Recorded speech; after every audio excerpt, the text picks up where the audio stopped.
Hey everybody, welcome back to the show. Today we are sitting down with Jay Hassler, son of legendary NASCAR driver Friday Hassler, a racer who made waves in the sport during the 60s and 70s, but his life was cut tragically short at Daytona in 1972. This is a personal story about legacy, loss, and the lasting impact of motorsports heroes. So Jay, welcome to the show. So let me just do a quick intro. Jay Hassler, otherwise known as Friday Hassler Jr. You got a fascinating story. You're son of a legendary race car driver. You're a racer yourself. You're a man of faith. You live on a houseboat on the Tennessee River. You're active in Christian ministry and using racing as a platform to share your faith. You were featured in a documentary movie called It's in the Blood, The Origins of Chattanooga Racing. And you've raced yourself. So we want to get into all sorts of these things here. Again, glad to have you on the show. So let's just get into it. All right. So how did your dad get his name, Friday? There was a movie, a Robinson Crusoe movie, and he had his right-hand man, and he called him his man Friday, and he could depend on him, and he was very handy. Mm-hmm. And when Dad was about 13, 14 years old, on his way home from school, he would stop at a garage in North Chattanooga, and the owner of the shop would tell him things to do, and he would go do them and then come back and report that he was done and what else could he do. And employees, grown men, they didn't do that. So he was so handy, he called him his man Friday based off that movie. So what was his real name? Raymond Lee Hassler. What do you know about how your dad got into racing at first? He loved it as a child. He was passionate about it from a little kid. And he would make his brother, they would walk miles and get on a bus and go to downtown Chattanooga and then walk miles more to a track at the foot of Lookout Mountain.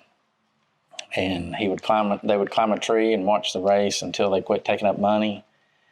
And then they would go in to the stands and then make the trek back home. His brother hated it, but he loved it. He couldn't go without his brother. So and when he was 12, he bought a soapbox derby kit and built his own car. And he would come home after school and spin the wheels for hours to break the bearings in. And then a big race came to Chattanooga, and he got second place in the race. In the soapbox derby. In the soapbox derby race, okay. Yeah. And his first race, and he got 2 silver dollars. He wrapped them in aluminum foil and put them in a little tin, and I still have those. And there's a guitar pick in there in the little case as well, and it was probably from Marty Robbins, the singer. They were really close friends. So he was one of the lucky ones that had the talent to begin with. Well, Bobby Allison and Donnie Allison were talking in that movie about he wasn't a natural.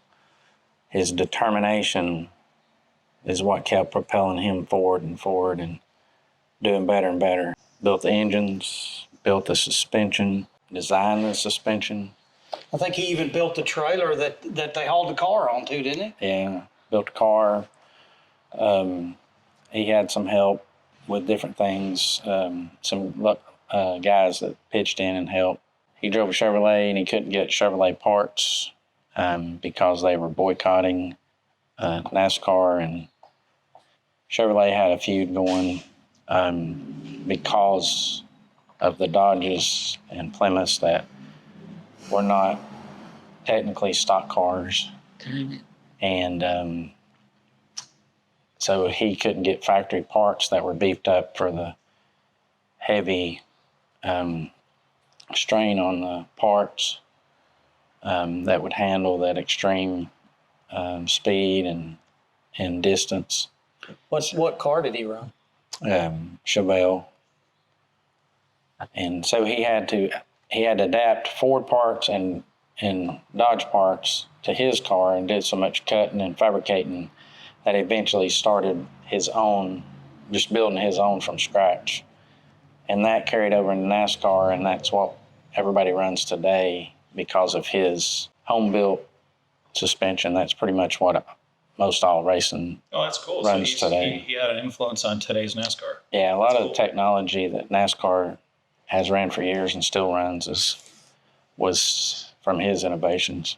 When we met before, you said you'd argue that Friday Hassler was one of the best racers of all time. Well, that's not me saying that necessarily. That's some greats that said that.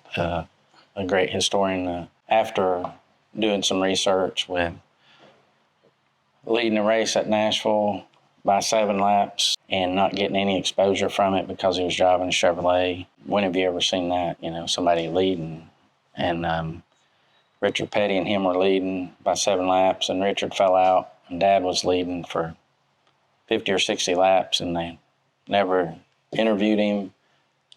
And that's all because he was driving Chevrolet, and Chevrolet was boycotting. Yeah. It wasn't his feud, but he got caught up in the middle of it. Right.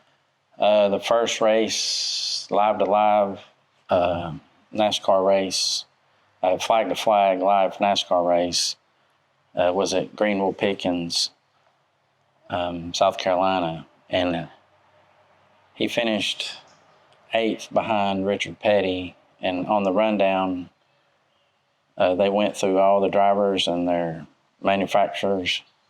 They got to Richard Petty and mentioned his name and manufacturer. And then they said, and further on back, Neil Castle's in a Ford or Dodge, whatever it was, they skipped right over Dad.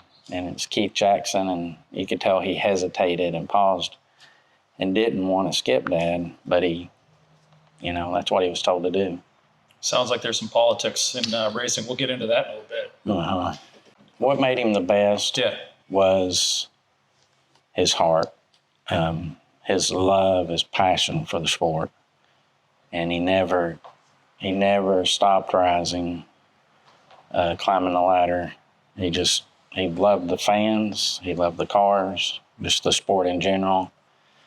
And if you're not passionate about something, you're doing the wrong thing.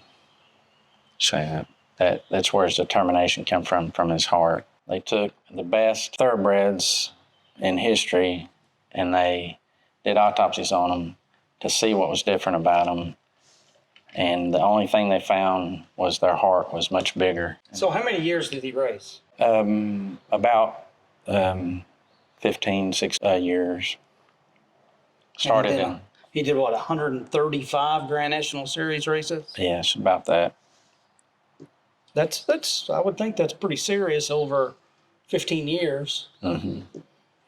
Well, and the NASCAR stuff really didn't start till about, those 135 starts really didn't start till about 1966 that's when he went pretty much full time. But he finished 16th in overall points in NASCAR, and that was in 71. Yeah, and he only ran 29 of 49 races and finished 16th. A lot of the races were hard to go to. There might be a race on a Thursday night in South Carolina, 8-10 hours away, that paid $300 to win. And it just wasn't productive to go race some of those races. He raced a lot of races where he didn't get like huge payouts, right? And a lot of money was 1972 and up's a new era where a lot more sponsorship. Winston come on that year. It was really helped, more TV time. Everything was lining up for him. Junior Johnson was building him a car to drive for him. He just won a race for Junior Johnson at Bristol, won it by 4 laps, and he took it over under green flag stop on lap 355 and went 4 laps ahead in 145 laps. And, well, he won by 3 laps. He was leading by 4, and Junior came out with a sign that said EZ on it to slow down. No telling how many laps he would have won by. Bobby Allison was in second, and Richard Petty was in third, 6 laps down. The crash, give us an idea of leading up to it and things that happened, especially stuff that you can get online and see the obvious, well-known stuff, but some accounts or things that happen that most people don't know about the accident leading up to the accident. He was really fast. Junior had helped him with horsepower. Junior Johnson Getting his Chevelle as fast as he could until the other car was finished. He had a miss that week, and they didn't get much practice time. And the miss was only under a load, and he couldn't figure it out. And before qualifying, so he qualified 20th for his qualifying race for the Daytona 500.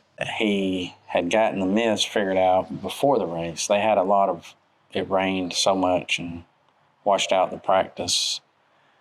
And he went from 20th to 5th in 17 laps. And they said his speeds were about the second or third fastest on the track. How fast were they running back then? I think they were in the neighborhood of 185. So roughly the same as they're doing now. Yeah, with the restrictor plates and everything. Right. Yeah, about the same. Him and Richard Petty came up on a car, and they had to go around it. And back then, there was just a little bit of apron, just a few feet of apron. And now it's paved all the way to the backstretch. So with all that rain, once he had to get off the track, he lost control, and he was just along for the ride at that point, and came back on the track in front of Richard, hit the wall, and spun down the wall quite a ways, and a car hit him. He was slowed down a great deal, the dad's car was, and the car, a rookie trying to make the Daytona 500, passing a lot of wrecked cars, never slowed down, and hit him pretty much full speed in the passenger door. I heard when I was watching the movie, they were talking about the guy that hit him. He was coached to, wherever the wreck is happening, drive straight for it, because it'll be clear by the time you get there. Yeah. That's true in the turns, but not in the straightaway. And this happened in the straightaway. Yeah. And he headed straight for it. Mm-hmm. Right? Right. Now, you said the other car getting ready, so he had another car that they were building besides that? Yeah, Junior Johnson was building him a Monte Carlo, and that's what he had won in at Bristol. And he was supposed to drive that car. So he had already drove the car before, the Monte Carlo? Yes, but not the one that he was building. There was some sponsorship things with Coca-Cola. They still had a few months with Bobby Allison, and there was going to be some attorneys involved and stuff. This is what Junior Johnson told me, what my uncle told me, that he had already gotten like $75,000 or $85,000 from Coca-Cola, and he needed that money. That was a lot of money, yeah. And back then, and so Dad had been working on that Monte Carlo with Junior. He would call Dad about every day and consult with Dad about things to do with the suspension and stuff. Mm-hmm. And that car won the other qualifying race with Bobby Allison. And then Dad died in the other qualifying race. But that car won more first and seconds than any car up until Kevin Harvick did it many, many years later. You're talking about the Monte Carlo? That particular one that Dad put a lot of mm-hmm. Of his technology in. In being able to show up at the track and race a prepared car that you didn't work all hours of the night getting ready all week long. Right. And everything was lining up for Dad just to really rock and roll. And, why is he the greatest? Well, the one time he ran a factory back car, he beat Richard Petty by 6 laps, Bobby Allison by 3 laps, and only ran 150 of those laps. That car didn't win a race all season with Charlie Glotzback driving it. So he was great. Humpy Wheeler, who was a promoter and historian, he said that Dad was the best that he had ever seen before or since. Oh. And he told me a story of being at a tire test. Humpy was the representative for Firestone Tires, and they were doing a test at Asheville Speedway with Jack Ingram. And he told Jack that he was going to put somebody else in his car and make some laps. And Jack said, "You're not putting anybody in my car." He said, "Yeah, I am. It'll be fine." He said he can't do any better than I can in my car. And I forget how much he improved, but Dad, he said, "Friday Hassler's going to get in your car." And he did, and I can't remember how much faster he was, but he picked up pretty good, and it really humbled him. Wow. And I met him at a show in Daytona one year, and it was neat to meet him, and I told him who I was, and he dropped his head. All those years later, he was still wounded from somebody else going faster in his own car. When the wreck happened and your dad died in that race, you were pretty young. You were, 20 months? Yeah. 20 months old. How did you come to know your dad? And I'd like to know a little bit more about what kind of man he was, but how did you come to know your dad through others? How did you go about learning about your dad? I would hear stories from my brothers. Just about everybody talked about him. There were books and magazines and some videos. And that's one of the, you never stop searching for stuff, looking at pictures. And I talked to Kyle Petty, and my brothers grew up with Kyle, and I was telling him, you never quit looking and for stuff. And he mentioned Adam, and look, he's always looking for anything about Adam, his son that died in a crash also. It's just something you never quit doing. I'm 55 years old next week, and I still look for stuff. And there's a lot more that people put on Facebook, and a lot of pictures, a lot of things you can find out there. Yeah. So what was your dad like outside the race car? What kind of man was he? Everybody said he had a dry sense of humor and was very, very funny. And he didn't talk much. If he talked, everybody got quiet and listened to what he had to say. Probably the characteristic of a southern guy back then. Yeah, he was a little. Yeah, I mean, my dad was the same way. My dad didn't talk much. He had a dry sense of humor, and Yeah, he was pretty extreme.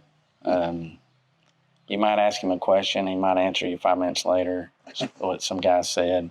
He would help anybody. A lot of great racers said that he helped them with setups and stuff, and then nobody could touch them for years. Jody Ridley told me that, and some other guys. He would help anybody and show anybody anything, even his competition. But he would only show you once and have you do it because he was busy and he didn't have time to keep on showing you things. But everybody loved him.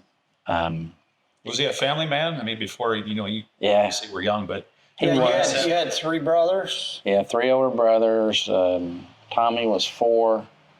Matt, Bobby was 10, and Matt was 12.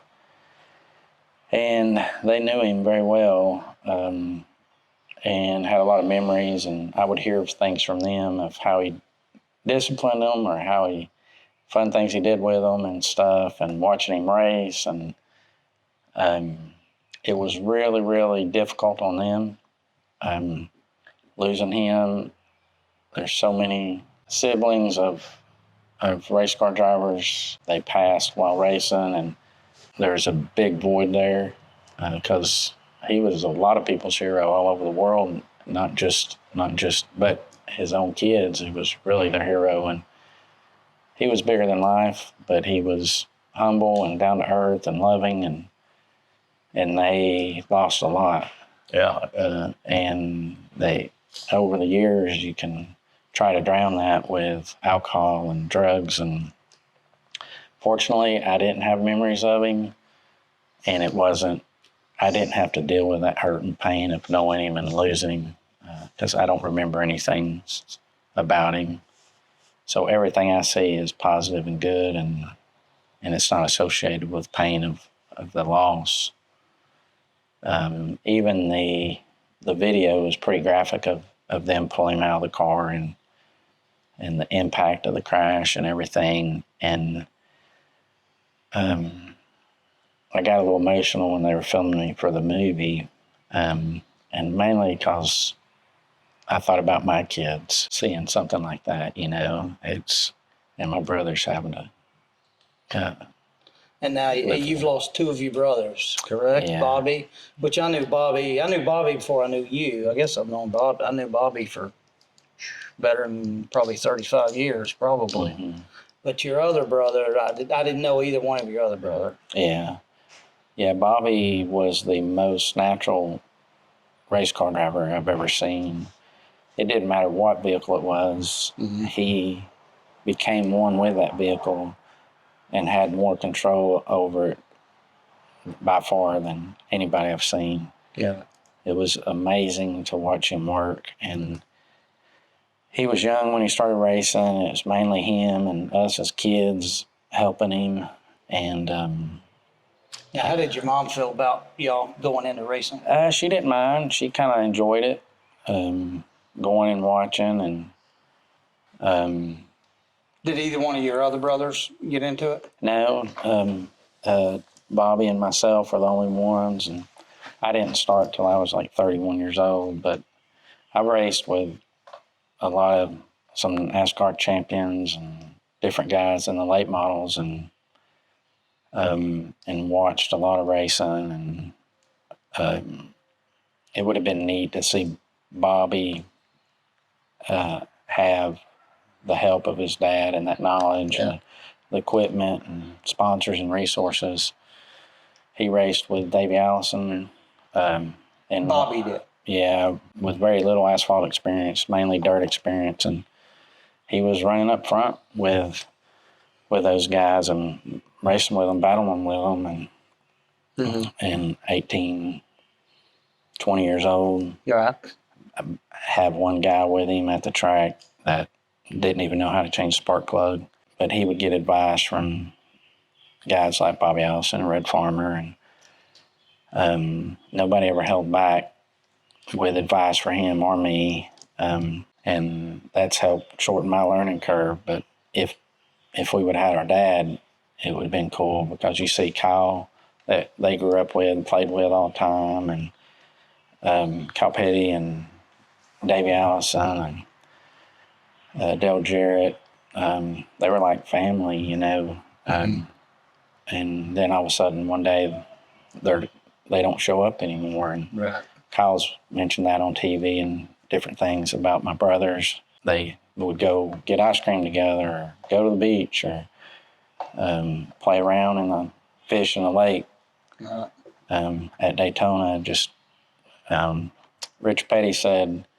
was asked if racing had a bad impact on his family life, and he said no, we had a great family life because of racing. And so it was a neat life. It was talked to Benny Parsons. He said that they were a family back then, and now everybody's just an island. Each team's an island, and nobody helps each other. And right. But Benny knew the day when I told Benny who I was, he had a crowd of people around him getting autographs, and he put his arm around me and walked away from everybody. And he said that was February 17th, 1972, wasn't it? I said, yes, it was. And he said, I was about to win that race. I was running fourth and in the 500, and had caught the leaders and was got excited. And then he said, I remembered Friday Hassler, and he got emotional and didn't have the strength. He said, I was lucky to finish fourth. It took the wind out of my sails. Yeah. He said, because Friday Hassler was always in front of me. And Benny won the championship that year in '72. So what was it like growing up in the shadow of your dad as a racer? I mean, what did it, how did other people treat you in the racing circles, community, and how did that kind of shape your life? Well, I started late. I wanted to start when I was young. If you start when you were 14, 15 years old was kind of unheard of back then. And at 16, I was buying a car from a friend, and I would go by there after school and buff on it and see what changes I was going to make to it, and, you know, dream about going to the winter circle and all that. And my brother taught me how to get in that car, and he said, we'll get you a better car than that one. But I wish that I would have broke the ice and started. It was overwhelming when I did start. I would have 25 people going with me and paying to get in the pits and helping. And I got more opportunities than most people starting, and I got more exposure than most people because of the story. And I started in the top level, super late model, dirt. That was the opportunity I had. A friend wanted me to go look at a car with him. I had some knowledge from helping teams and stuff, and he wanted to buy it and play around with it. He looked at me and said, if I buy the car, will you drive it? And I said, yeah, I guess so. And that's how I got into it.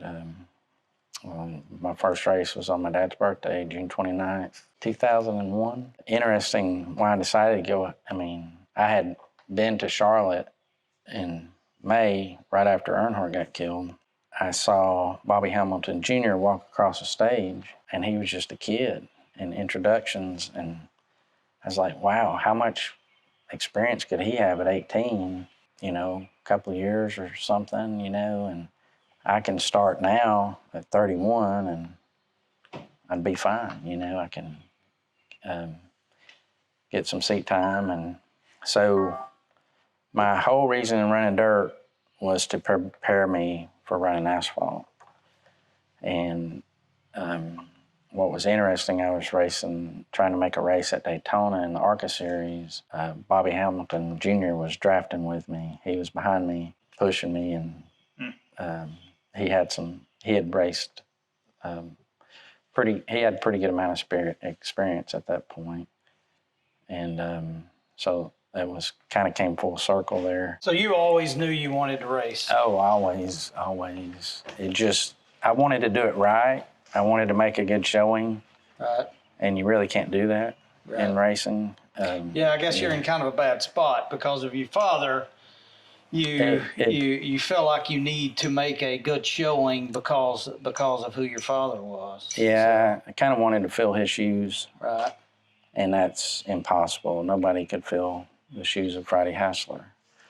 You got great engine builders, you got great racers, you got great car owners, you get great crew chiefs. He was everything, and that's what made him the best. A lot of these drivers out there now are paid.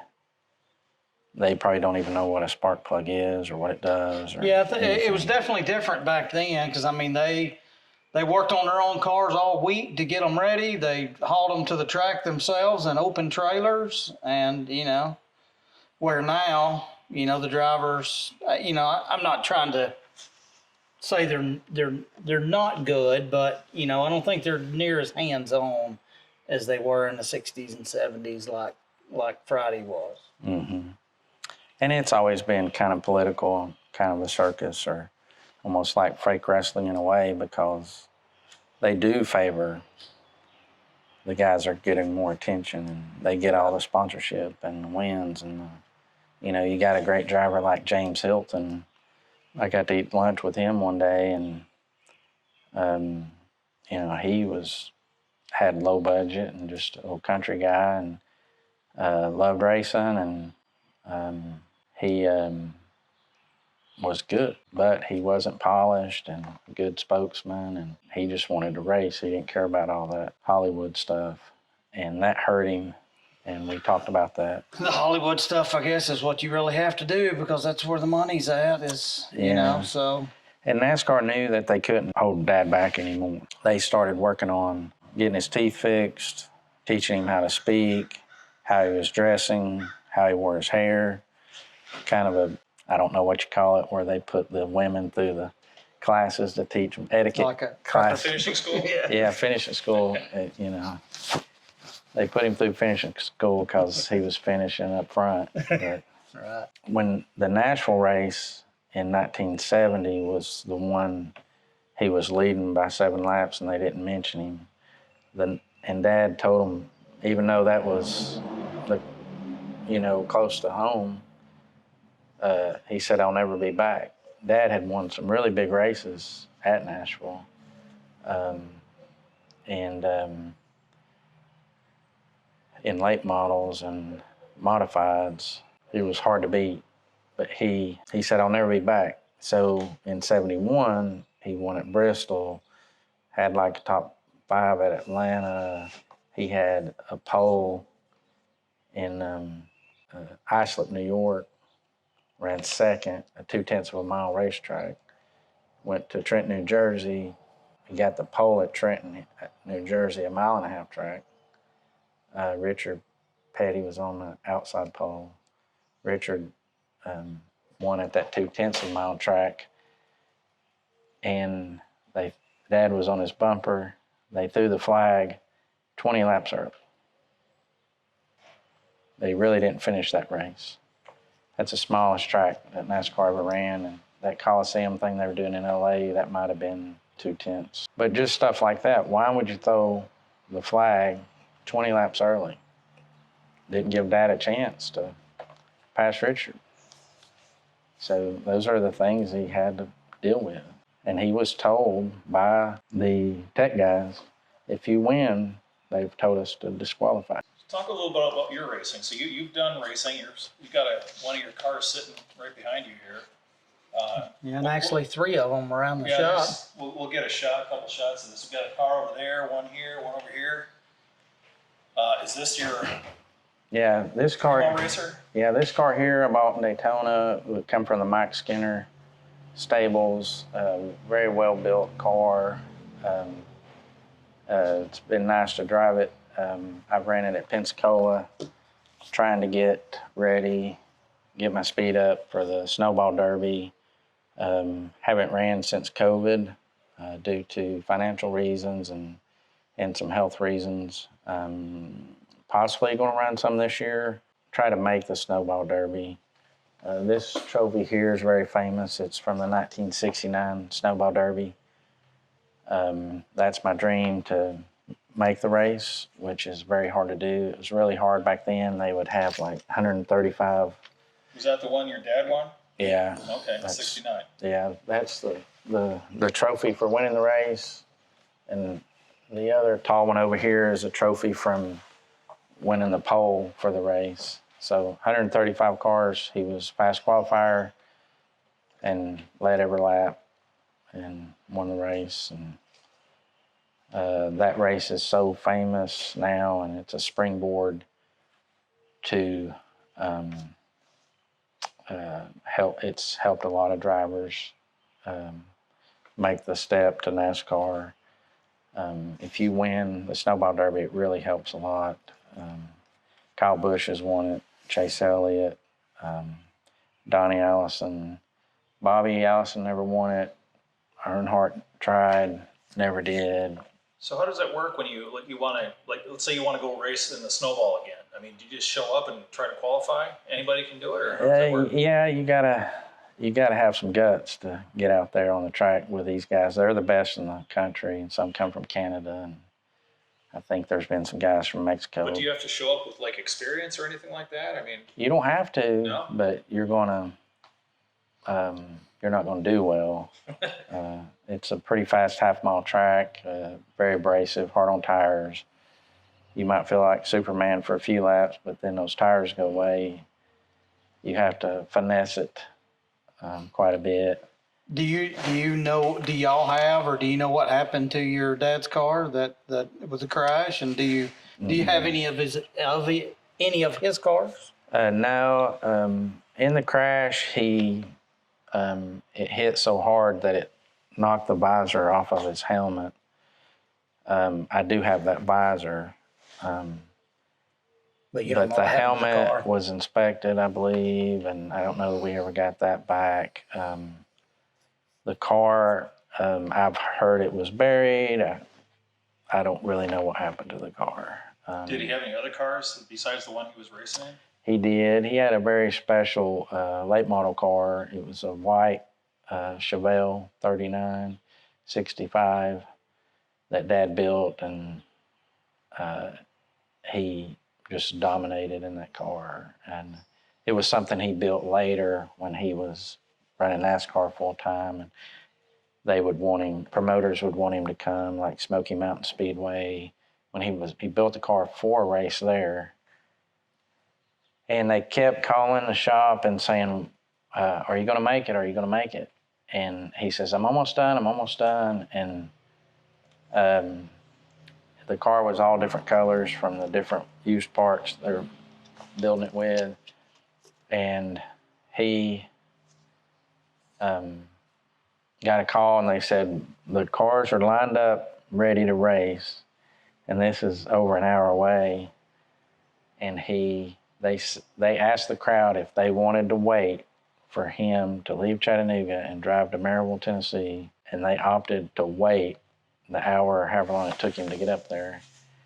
And my uncle was following him in a new Mustang at the time. And he said, I couldn't keep up with him. He was driving so fast with a truck and trailer to get up there. Unload the car, starts in the back. Just a lap or two, he's winning and just wearing them out. Midway through the race, he pulls in the track, loads it on the trailer while it's still running. My brother said, "Why did you come in?" He said a bug flew in the carburetor, and left it at that. I think it was the class of him. These guys work their butts off, and here this guy that races all the time and has all this knowledge and stuff comes up there and could have easily won the race. But being a class act, he got paid whether he won or not for showing up. You said a bug got in the carburetor? Yeah, but I think it was, my brother said that was probably just a way of him saying that he was just there for the fans. And just as kind of an exhibition. Yeah, it was a really good promoter, Don Naiman, who ended up promoting Talladega, running Talladega for years, and the museum there at Talladega. Great track promoter. So you do plan on racing again? Yes. The race car driver really never quits. I don't care what they say. Sometimes they can give it up, but they never really quit. And my experience has been hit or miss, but I learn every time I'm out, and I can build on that every time I'm out. And it's pretty neat to go out there and race with these guys that have raced more in a year than I've probably raced in my career. Mm-hmm. And I know what I'm leaving on the table sometimes with horsepower and equipment, and you know, I have to work hard all day in the heat of Pensacola, Florida, practicing and making changes, and if I have help, they usually don't know what they're doing, so I'm better off doing it myself than showing them. But that's good that they don't know what they're doing, because I told you I'd come down and help, and I have no idea what I'm doing. Yeah, so. I've been trying to teach you some stuff. Yeah. Your brother, Wade. Yeah, Wade used to, my brother used to go help you. Unfortunately, we lost him, Yeah. 6 years ago? Yeah. And he went to most every race with me. I consider him my crew chief, and sometimes it was just me and him. And he didn't have a racing background. No, he had even less automotive background than me. So. But we made do. We showed up sometimes and had some pretty good runs, and with some really good track on some good tracks that had their local guys that had been racing there for years, and top equipment and on their bumper. Felt good. That was few and far between, but boy, the whole week would go better. I could hear the birds singing and had a pep in my step because I was competing at a level that I knew I could with the right equipment and the right help. I was fortunate enough to get to drive a car prepared by Rick Coulter, who built one of Freddie Fryer's cars that he won, I believe, 2 Snowball Derbies in. And he said Freddie Fryer told me he would have won a third one had his car owner not wanted to use a new Port City car. Is Coulter still building cars? I know he sold his place out there. Nah, he just redid a car, one of his cars that he had a lot of success in, and for a driver that won a lot of races for him, and they're playing with it a little bit right now, just to have something to be involved with racing. Things have changed so much now with the shock technology, and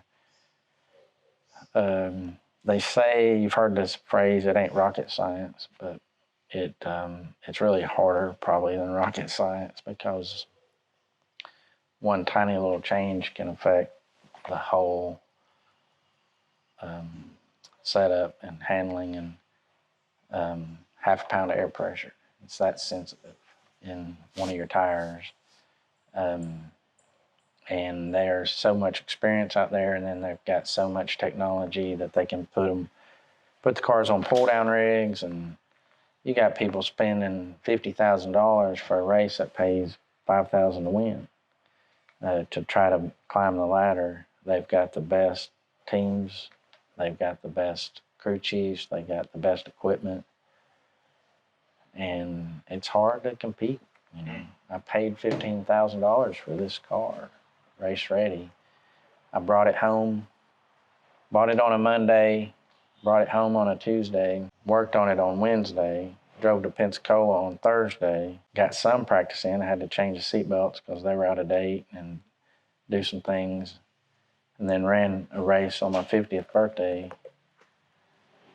with all these 12, 13, 14-year-old kids and some great drivers, super late models at Pensacola, and was running with them. And it was my first super late model race at Pensacola, and was doing really well. I was in the back playing around, trying to learn this car, let them get away from me, and ran them all down like a straightaway, and was just riding because they were pretty erratic, and I didn't want to tear up the car, letting everything, people wreck out and spread out, and I was going to move through the people, and I unfortunately had some wires that melted together and on my ignition box, and I thought the motor was making all kinds of sounds and cracks and popping, and I thought it was over. It was a doubleheader race. They had a race the next night.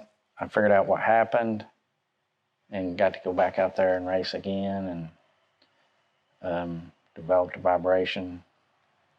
Just ended up being something simple as the rear end cover had a bearing that was spinning inside it itself and just needed to be secured with a little Allen bolt, but it cost a lot of trouble. You couldn't hardly drive it. It rattled every bone in your body.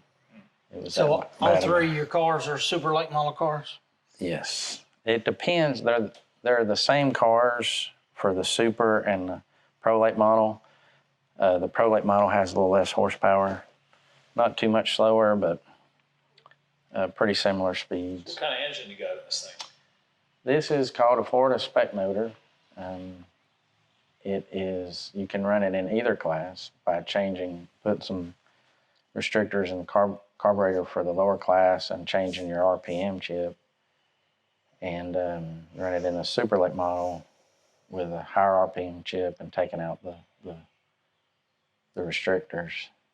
So it started out as what, a 350? Yeah, block? it's basically a 350. Started out life as? Some 350 to 358. And the crate motors are 350s.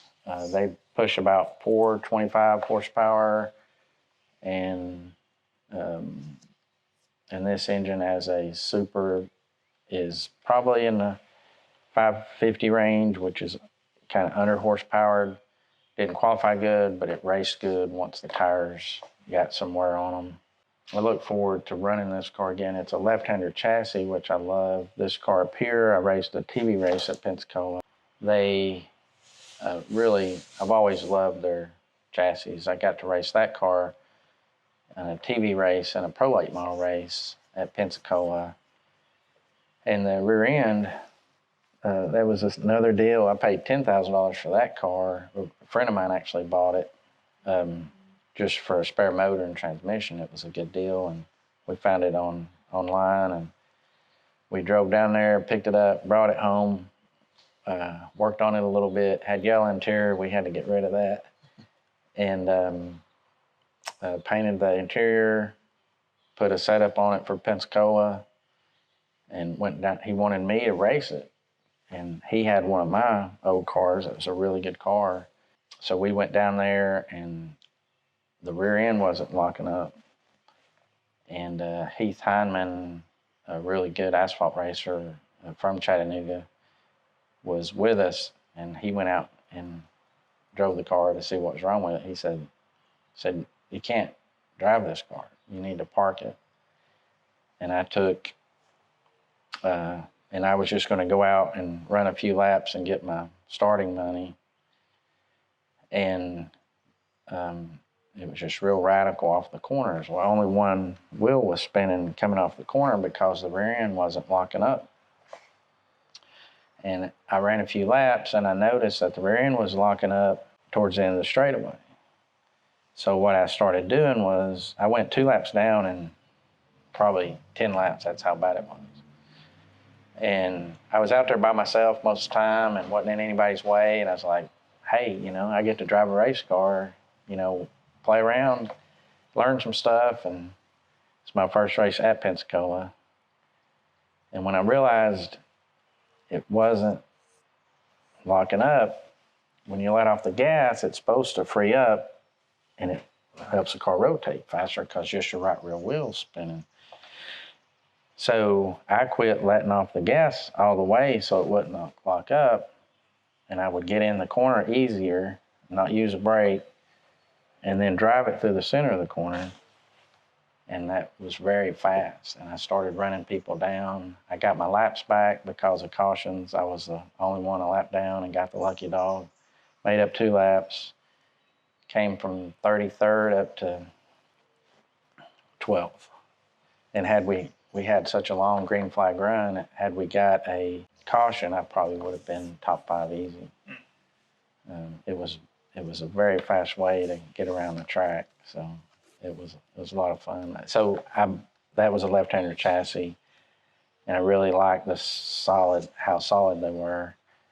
And when I saw this left-hander, I knew that it would drive similar to that car, and ended up getting that car back from my friend. Bought it from him years later.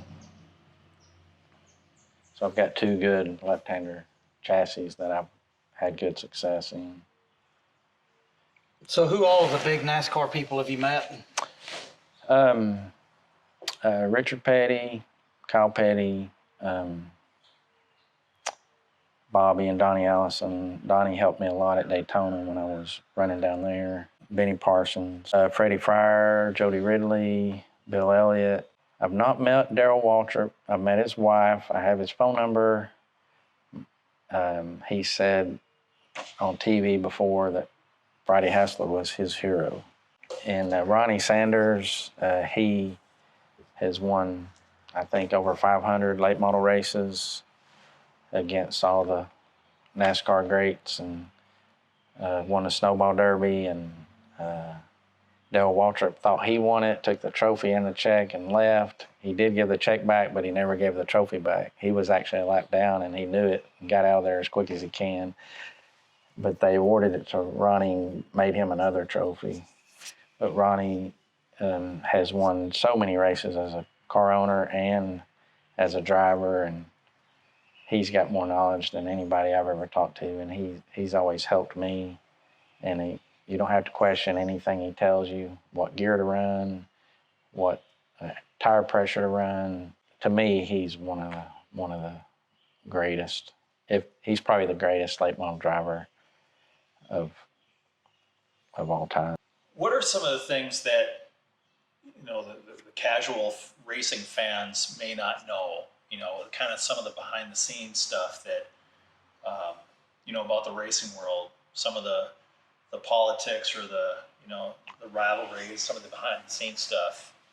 We've touched on some of that, how it's a circus, and they need to sell tickets to keep the doors open, and so they want to, you know, they try to do anything they can, and unfortunately, the talent's not there. The guys I race with have so much more talent. They just don't have the millions and tens of millions of dollars to race at that level.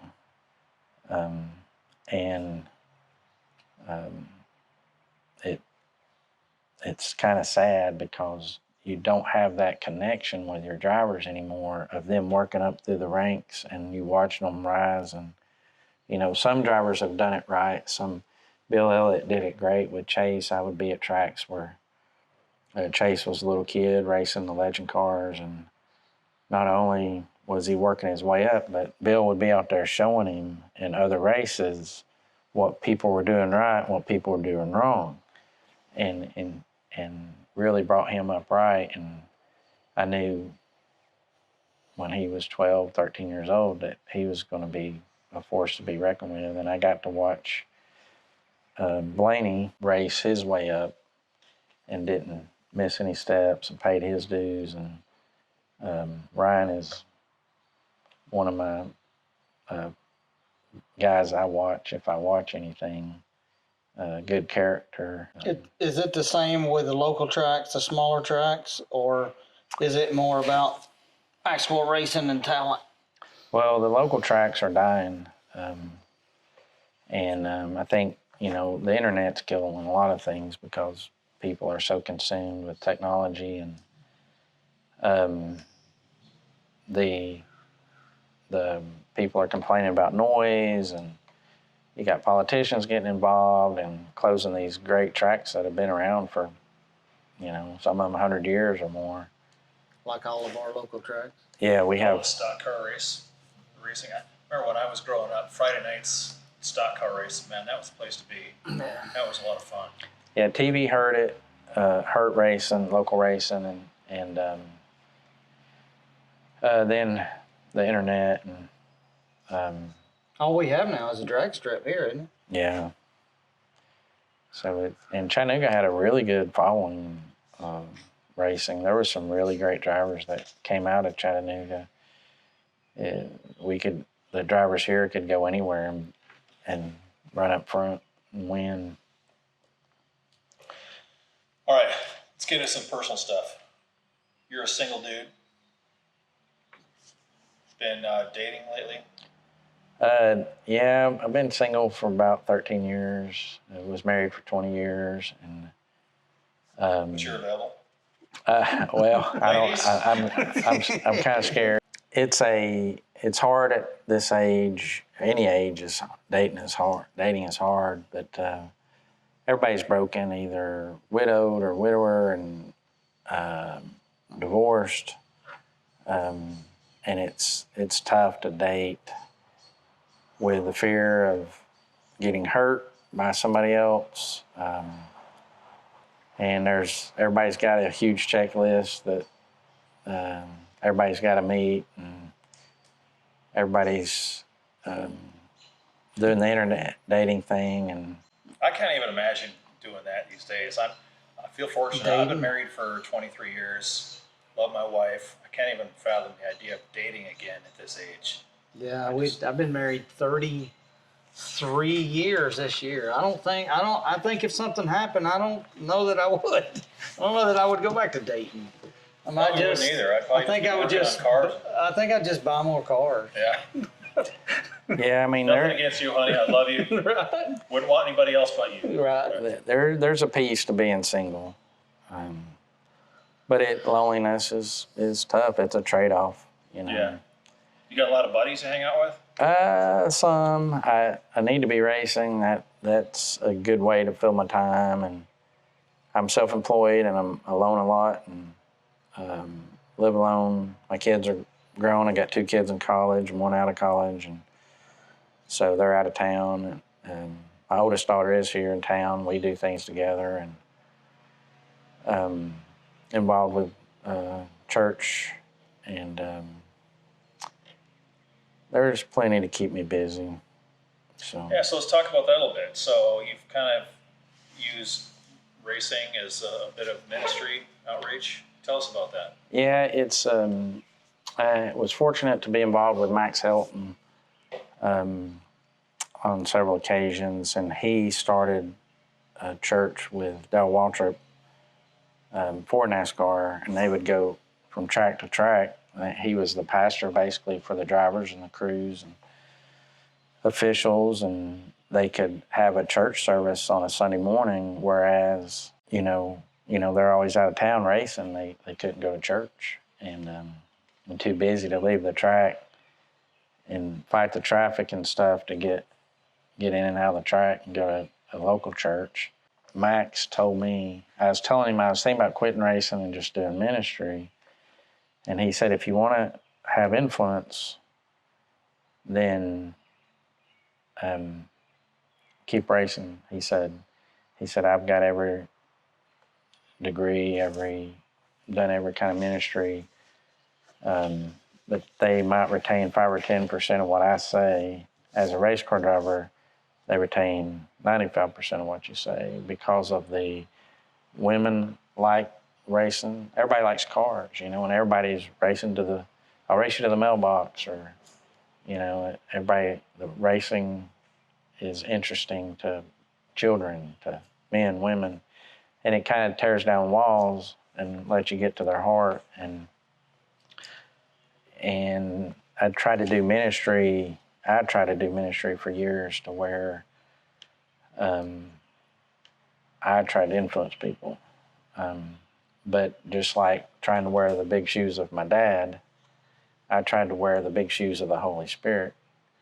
And the Holy Spirit is the one that really changes us, really influences others through us, if we fall in love with His Word and we don't just read the Bible. Because you can starve to death from reading a cookbook. You can starve to death spiritually from reading the Bible. You have to go deeper. You have to find all the ingredients. You have to put them together in your life and make a casserole. Share that with others and digest it yourself. And you have to put it into action, the Word of God into action in your life. And then you're feeding the Holy Spirit with that. The Holy Spirit of God lives within you if you've accepted Christ as your personal Savior. And the way you feed Him is by being in the Word, absorbing it, and prayer and love. If you're going to influence people, if He's going to influence people through you, you need to love the people. And a lot of times in ministry, it's more about what you're doing instead of what God is doing. And John 15:5 says, I am the vine, ye are the branches. He that abideth in me, and I in him, will bringeth forth much fruit. It goes on to say, for without me you can do nothing. So trying to bear fruit myself, that's trying to fill those shoes of the Holy Spirit. Yeah. But if I'm not in the Word, I can do nothing. if I'm not abiding in the vine through the Word and through prayer. And that, being in the Word and prayer, gives me gives me strength to be obedient. I can't be obedient on my own. So if your dad hadn't got killed, what do you think you'd be doing today? Well, I wonder about that. I mean, I really don't have to wonder. I know what I'd be doing for my love of racing and his knowledge. I believe that he would have been multiple champion, household name, and I was named after him. Even though I was the youngest child, I was named after him. I'm Raymond Lee Hassler Jr., and they call me Friday Jr., and Jay's a nickname from Junior. But I believe that I would be racing, and probably still today racing, and maybe have kids racing as well. But the interesting thing is, had Dad lived and had all that success and all the money that came in the 70s and 80s, that might have been enough for me. I might not have needed that relationship with God. Had my divorce not happened, that might have been enough for me. I might not have been following the Lord like I have since then. And so things that happen to us bad in our lives sometimes are the good things that teach us the most. Losing your brother was hard on you and me, and he was just a friend. I can't imagine losing your brother. And his faith was very strong. And he wanted everybody to know what he had learned through his hardship of cancer. And I was thankful for his cancer, for it opening up his eyes to the love of God. And there's a movie that came out about the time he died, talking about I Can Only Imagine was the name of the movie. It's based off a song, I Can Only Imagine. And he would get so excited talking about being with Jesus in heaven. And you can only imagine. You can't really process how beautiful it is and how much God loves us and how he's went to prepare a place for us. And so now I have the best gift of all. I could have NASCAR championships my dad could have had, be financially set, but not have eternal life. So whatever I've been through is worth it to have eternal life. Right on. So This feels like a good place to wrap up. Yeah. Jay, thank you so much for opening up today and sharing, give us a peek into your life, into your dad's life, his legacy. It's a great story, you know, and it's sad what happened to him, but he did leave a legacy, not just in the statistics, but through people like you know, that are carrying his story forward. And obviously you still, you know, racing and honoring that legacy that way.